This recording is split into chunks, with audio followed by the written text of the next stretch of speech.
creation process involved many steps taken before development in order to ensure that principles and practices of human-computer interaction were accurately used. First, we each used general site overviews to describe to our partners what the sites would mostly look like.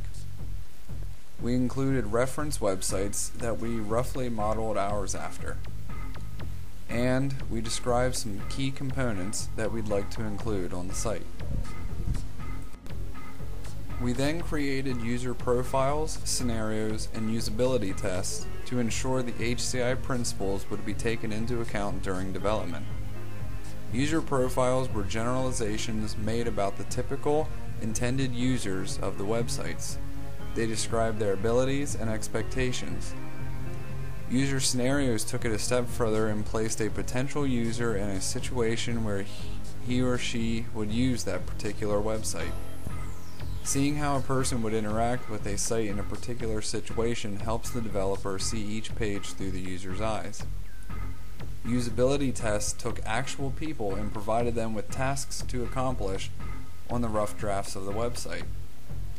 Recording their feedback helped improve the usability of each function on the websites. We also used low-fidelity prototypes to sketch the website's general layout. Some were very rough hand-drawn ideas, and others used tools like Glyphy to produce their prototypes. Both gave the impression of what the website should look like. Each team member had their own way of developing the website they were creating. Options included layout-based creation tools, or HTML code editors could accomplish the same thing. Or a combination of the two is a good way of quickly putting together a site and accurately editing the HTML just the way you want it. Here are some screenshots of the finished products.